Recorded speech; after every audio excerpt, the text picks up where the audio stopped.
स्वागत है आपका हॉर्नबिल टीवी भारत पे। मैं हूँ आपके एंकर के खिजानिया सोलो। आइए देखते हैं आज की बड़ी खबर।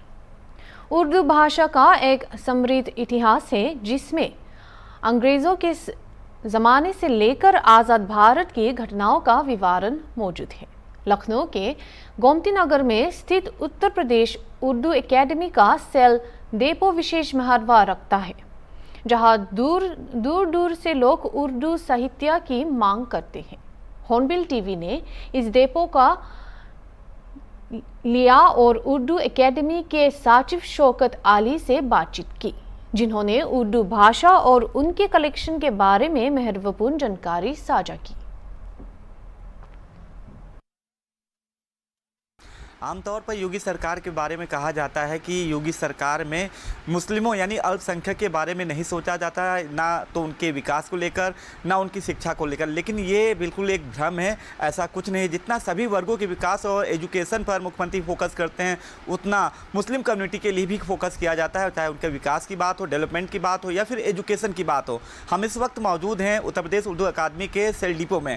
आप देख सकते हैं यहाँ पर बुक्स हैं उर्दू की, ये काफ़ी बुक्स हैं, काफ़ी पुरानी यानी बताया जा रहा है कि 100 साल पुरानी भी बुक हैं यहाँ पर, जिनमें जो है काफ़ी जो लेखक हैं उसके बारे में बताया गया। उर्दू की भाषा का प्रचार प्रसार हो, उसकी जानकारी लोगों तक पहुँचे कि कैसे उर्दू की भाषा कैसे लोगों तक पहुँच सकती, क्या क्या खास है, और सबसे बड़ी बात देश कैसे आज़ाद हुआ था उसका भी उस उर्दू की किताबों में जिक्र किया गया है कि कैसे देश आज़ाद हुआ था। यानी कि उर्दू की भाषा का प्रचार प्रसार जनमानस तक यानी इस कम्युनिटी तक पहुँचे, इसको लेकर यहाँ पर जो सेल डिपो में है काफ़ी पुराने कंटेंट हैं, बुक हैं, जिसमें कंटेंट भी काफ़ी ऐतिहासिक कंटेंट और काफ़ी बहुत कुछ उस बुक में कंटेंट है। हम बात करेंगे उत्तर प्रदेश उर्दू अकादमी के सचिव हैं, हमारे साथ हैं, हम उनसे बात करेंगे। मिस्टर शौकत अली जी से हैं। सर, आप जैसे ये किताब आप देख रहे हैं, ये कैसी किताबें हैं हमारे दर्शकों को बताइए, और यहाँ क्या खास है? देखिए, उत्तर प्रदेश उर्दू अकेडमी का अपना एक प्रकाशन विंग है और जो कि किताबों को प्रकाशित करने का काम करता है, और बहुत सारी किताबें यहाँ सेल डिपो के माध्यम से जो है सेल की जाती हैं। जैसा कि आपने जिक्र किया कि तहरीक आज़ादी से मुताल्लिक कंटेंट जो है यहाँ की पुस्तकों में मौजूद है। कौन सी वो बुक्स है जैसे आप अभी दिखा रहे थे? पर एक ये डॉक्टर दरख्शां ताजवर साहिबा की किताब है, गोरखपुर से ताल्लुक़ है इनका, हिंदुस्तान की जद्दोजहद आज़ादी में उर्दू शायरी का हिस्सा। तो उर्दू शायरी ने किस तरह से आज़ादी के आंदोलन को जो है उसमें अपना योगदान दिया, इस किताब में उसका पूरा जिक्र है। यानी शायरी के जरिए भी बताया गया है कि कैसे देश आज़ाद हुआ था। जी बिल्कुल, जो है शोरा ने तो हिस्सा लिया और अपनी बात जो है उस वक्त की हुकूमत के सामने जो भी जो बातें कहना थी वो शायरी के ज़रिए कही गई। अच्छा, तो पीछे कुछ और भी किताबें हैं वो दिखा रहे थे। इन किताबें में क्या है, काफ़ी कुछ अट्रैक्टिव टाइप की लग रही, काफ़ी बहुत पुराना इसमें स्टोर है, कलेक्शन है। मौलाना अबुल कलाम आज़ाद का जो योगदान रहा आज़ादी में वो तो आप जानते ही हैं।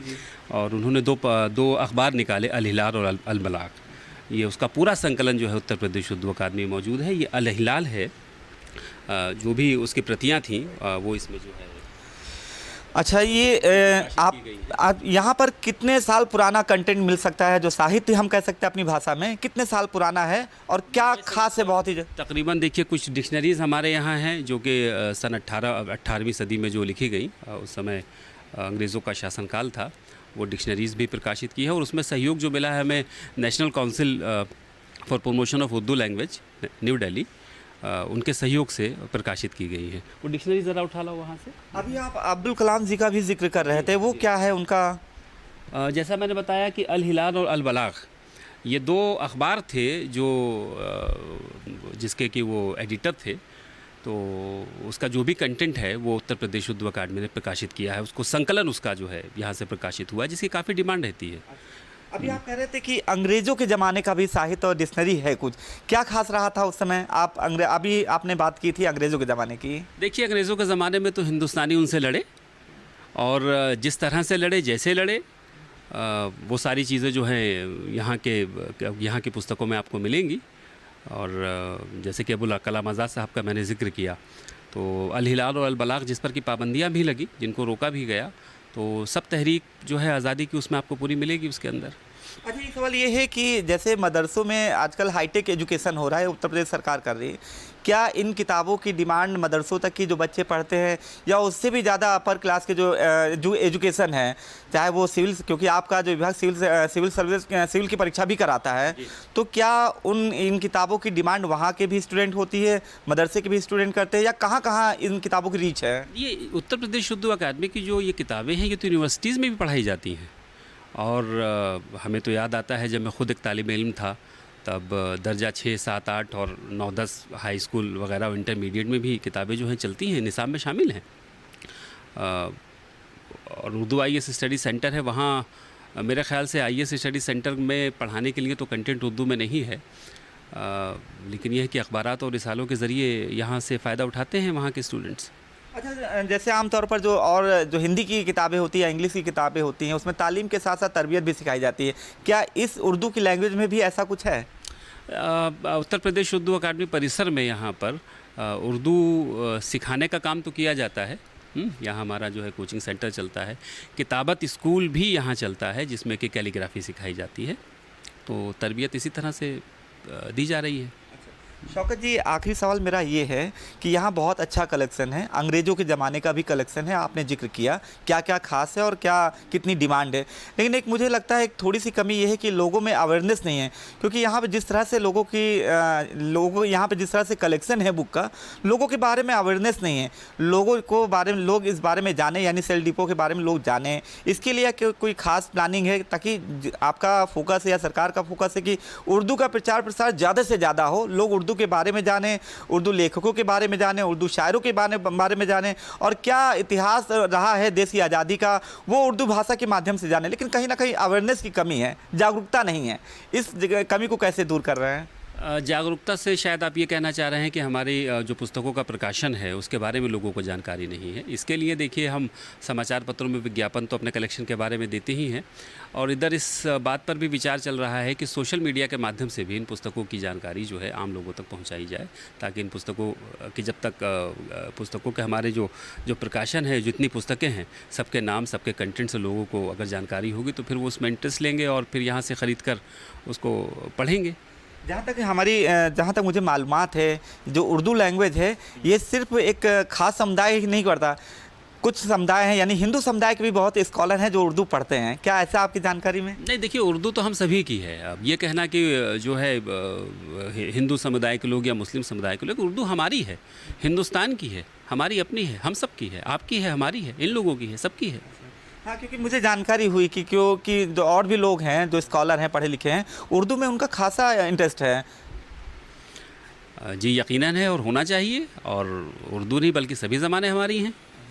और हमारे माध्यम से लोगों से क्या अपील करना चाहेंगे उर्दू लैंग्वेज के बारे में? देखिए, उर्दू तो मोहब्बत की ज़ुबान है, उर्दू वो ज़ुबान है जिसने हिंदुस्तान को जोड़ा है। उर्दू में वो ताकत है जो कि हमारी राष्ट्रीय एकता को फ़रोग़ दे सकती है। लिहाजा पैगाम बस इतना ही है कि सभी भाषाएं साथ साथ चलें, बहनों की तरह, भाइयों की तरह, और सभी भाषाओं का विकास हो और उसमें उर्दू भी शामिल है और उसकी तरक्की हो। देखिए, आप शौकत अली जी थे जिनका साफ कहना उर्दू मोहब्बत की भाषा है। जिस तरह सभी भाषा का विकास होता है, प्रचार प्रसार होता है और डेवलपमेंट की बात करी जाती है किसी भी समुदाय या बुक्स को लेकर, उसी तरह सभी जो भाषा है, चाहे हिंदी हो या उर्दू हो, वो आपस में भाई बहन है। जिस तरह सभी भाषा का प्रचार प्रसार हो रहा है, सभी भाषा का हो रहा है, उसी तरह उर्दू भाषा का भी प्रचार प्रसार हो, ऐसा इनका कहना है। अनिल सैनी के साथ अनूप चौधरी, हॉर्नबिल टीवी, लखनऊ। असम सरकार ने असम समझौते के खंड 6 के कार्रवाई पर चर्चा करने के लिए all Assam students union AASU के नेताओं के साथ बुधवार शाम एक महत्वपूर्ण बैठक की, जिसका उद्देश्य असम के स्वदेशी समुदायों को संवैधानिक सुरक्षा प्रदान करना है। दशकों से लागू नहीं हुआ है।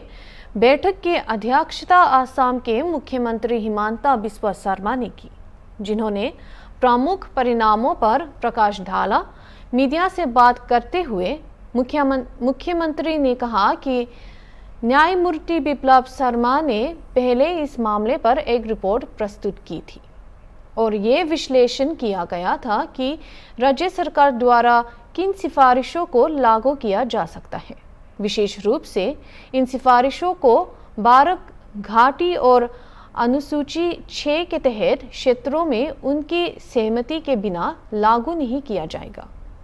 इसके अतिरिक्त राज्य सरकार ने केंद्र से अपने अधिकार क्षेत्र के तहत प्रावधानों के बारे में AASU के साथ जुड़ने का अनुरोध किया।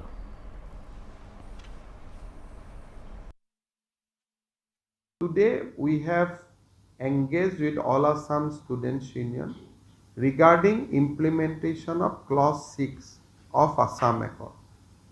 Government of India has constituted a committee under the chairmanship of retired Justice Biplab Sharma. Committee has submitted report in 2020. Today we have analyzed what are the recommendations which can be exclusively implemented by the state government, and we have decided to go ahead with the implementation of those subjects which are completely under the state government.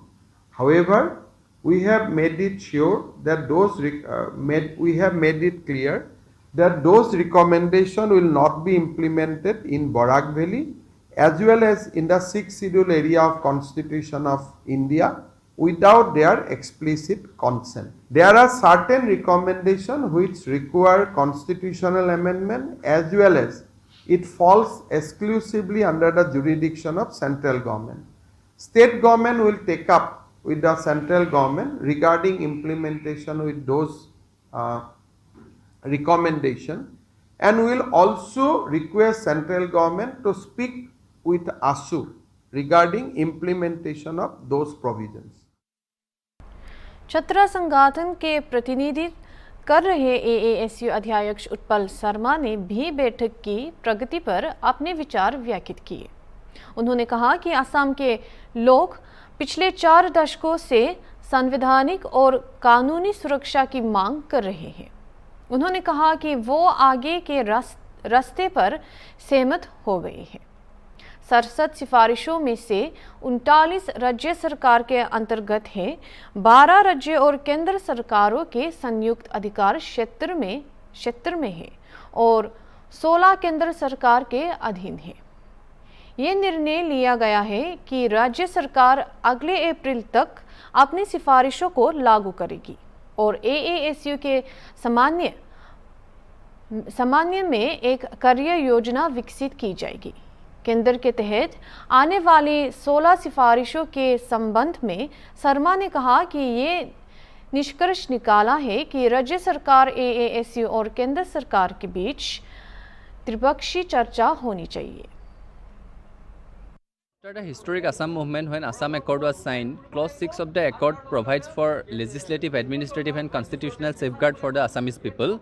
After 4 decades, for last 4 decades, the Assamese people have been fighting on the streets, demanding constitutional safeguard from the central government as well as the state government.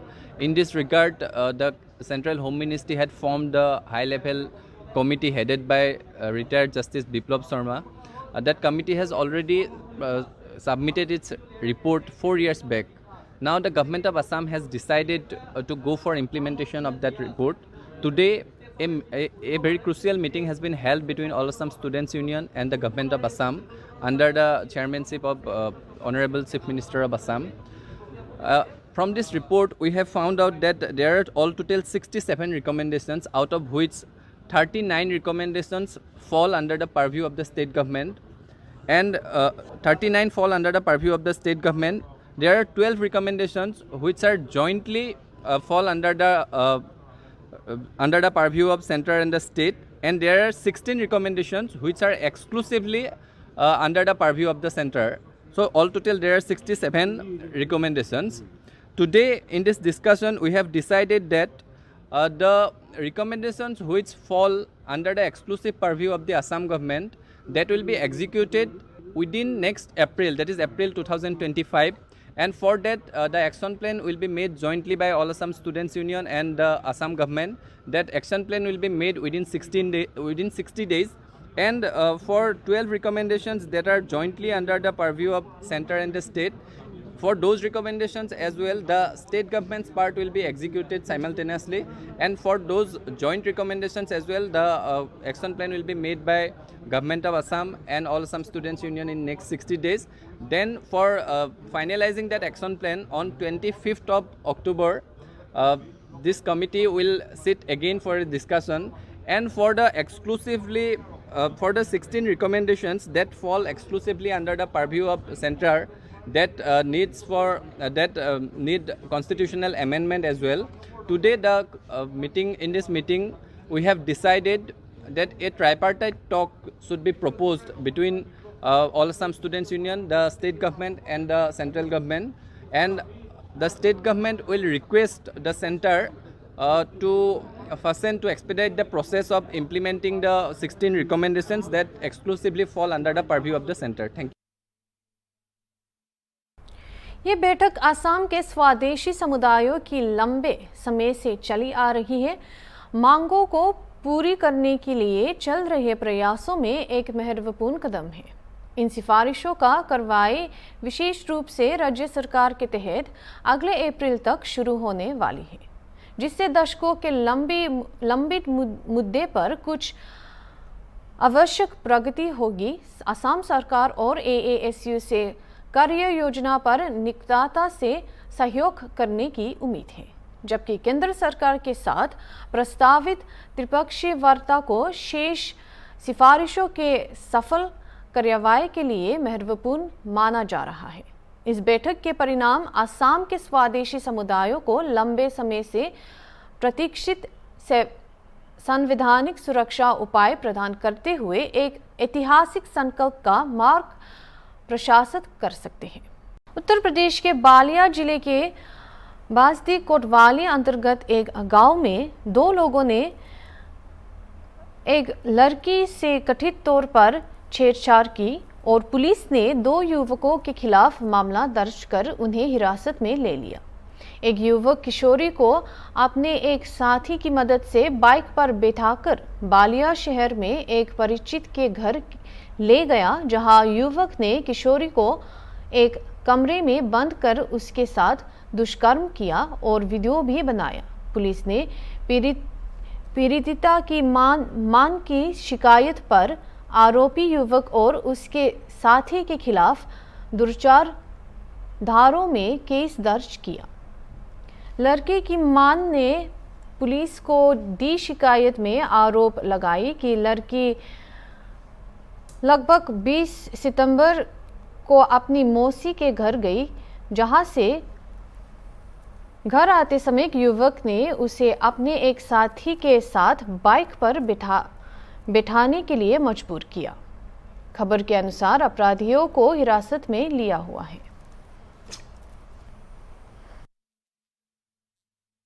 दिनांक 25/9 को थाना बांसडीह जनपद बलिया में एक 14 वर्षीय नाबालिग पीड़िता के साथ दुष्कर्म की घटना को उसके परिजनों ने यहाँ रिपोर्ट किया है।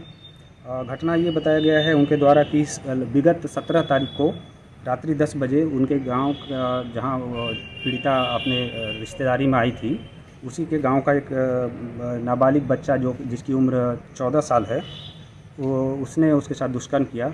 बाद में उसमें ये बताया गया है कि 21 तारीख को वो बालपचारी प्लस एक और लड़का जिसकी उम्र लगभग 24 साल है, वो दोनों उसको लेकर के बलिया शहर ले गए थे। वहाँ से फिर बाद में उसको छोड़ दिया। ये घटनाएं उन्होंने तहरीर में लिखकर दी हैं, जिसमें सुसंगत धाराओं में मुकदमा दर्ज कर लिया गया है। और ये जो दोनों जो नामजद हैं उनको पुलिस अभिरक्षा में लेकर के पूछताछ की जा रही है। और घटनास्थल का मुआयना मेरे द्वारा कर लिया गया है। फोरेंसिक टीम ने साक्ष्य इकट्ठा कर लिए हैं। अग्रिम विधि कार्रवाई की जा रही है। भाजपा सांसद अनुराग ठाकुर ने बुधवार को कहा कि प्रधानमंत्री नरेंद्र मोदी के नेतृत्व में विश्व मंच पर लगभग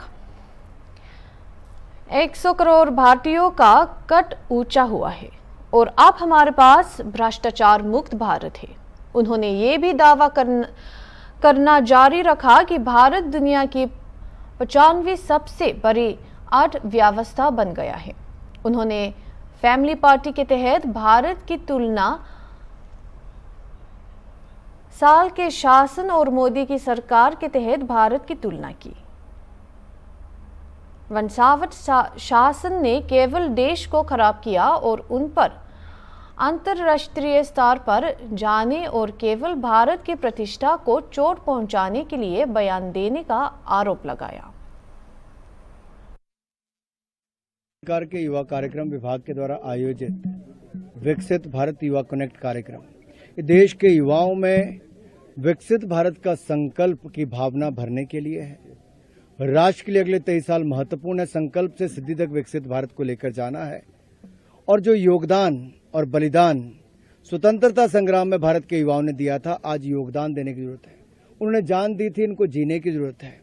उन्होंने देश को स्वतंत्र कराया था, इनको विकसित बनाने की जरूरत है। और हर क्षेत्र में आज युवा स्टार्टअप से लेकर बाकी इकोसिस्टम्स में बहुत बड़ा रोल अदा कर रहा है। दुनिया की सबसे बड़ी युवा आबादी हमारे पास है। न्यू एजुकेशन पॉलिसी और स्किल मंत्रालय के माध्यम से world's largest skill man power हम यहाँ पे तैयार करेंगे।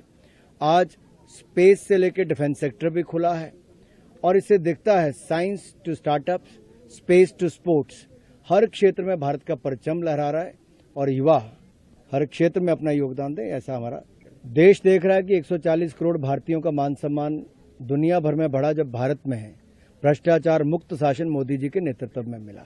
10वें नंबर से 5वीं बड़ी अर्थव्यवस्था बनी और अगले 2 सालों में तीसरी बड़ी अर्थव्यवस्था बनेगी। दूसरी ओर कुछ ऐसे लोग हैं जिन्होंने 60 साल तक उनके परिवार पार्टी ने राज किया, देश को कंगाल किया, बुरा हाल किया और अब विदेश में जाकर भारत की छवि को नुकसान पहुंचाते हैं, झूठी बातें करते हैं, प्रोपेगेंडा ऐसा रखते हैं जिससे कारण देश की छवि खराब होती है। तो 140 करोड़ भारतीयों को ये पता है कि देश में अपमान कौन कर रहा है और सम्मान कौन बढ़ा रहा है। इसलिए लोग मोदी जी उनके मन में इसलिए बसते हैं क्योंकि सम्मान बढ़ाया है। और कुछ ऐसे लोग हैं जो भारत के लोगों का अपमान करते हैं, तो दुनिया के लोग भी पूछ रहे हैं भारत के हैं कि पाकिस्तान के हैं। मुझे लगता है कल के ऑर्डर के बाद तो कर्नाटक के मुख्यमंत्री को इस्तीफा दे देना चाहिए। पाक साफ जब तक नहीं होते तब तक उनको इस पद पर बने रहने की और स्वतंत्र जांच, निष्पक्ष जांच करनी तो मुख्यमंत्री को इस पद पर रहना ही नहीं चाहिए। ये गंभीर भ्रष्टाचार के आरोप हैं। इनसे पहले इनके बड़े नेताओं को और जाना पड़ा, मुख्यमंत्री पर आरोप लगे। ये अपने आप में दिखाता है कि जब से कर्नाटक में सरकार कांग्रेस की आई है वहां पर लोगों को लूटने का काम फिर शुरू हुआ है। देखिए, कांग्रेस की मानसिकता ही भारत में आरक्षण यानी कि रिजर्वेशन को खत्म करने की है। पंडित जवाहरलाल नेहरू हों, इंदिरा जी हों, इन सब की, राजीव गांधी जी तक की मानसिकता और कांग्रेस का यही था कि आरक्षण को खत्म करना है। और राहुल गांधी जी की जुबान से फिर एक बार निकला है विदेशी धरती पे कि वो आरक्षण को खत्म करना चाहते हैं। और यही नहीं, सिखों के बारे में जो दुष्प्रचार उन्होंने किया है, अरे राजीव गांधी जी के नेतृत्व में ही इस देश में सिखों का कत्लेआम हुआ। गले में टायर डाल के जला दिया गया, बहन बेटियों की इज्जत लूटी गई, कत्लेआम हुआ, केश काट दिए गए, गुरुद्वारों में ब्लू स्टार ऑपरेशन तक चले। अब वही राहुल गांधी जी जाके देश की छवि खराब करते हैं झूठ बोल के। जबकि मोदी सरकार में एसआईटी का गठन हुआ सिखों को न्याय दिलाने के लिए। अब कांग्रेस के वरिष्ठ नेताओं को जेल में जाने का काम भी हुआ उसके कारण। फिर करतारपुर कॉरिडोर, गुरुद्वारे के दर्शन भी हमने करवाने शुरू किए, हेमकुंड साहब तक रोपवे पहुंचाया। वीर बाल दिवस साहबजादों की शहादत पे हमारी सरकार के समय मनाना शुरू किया। 550वां प्रकाशोत्सव गुरु नानक देव जी का, 400वां प्रकाशोत्सव गुरु तेग बहादुर जी का हमारी सरकार ने, मोदी सरकार ने मनाया। मोदी जी ने तो सिखों को मान सम्मान दिया, कांग्रेस ने अपमान भी किया, कत्लेआम भी किया।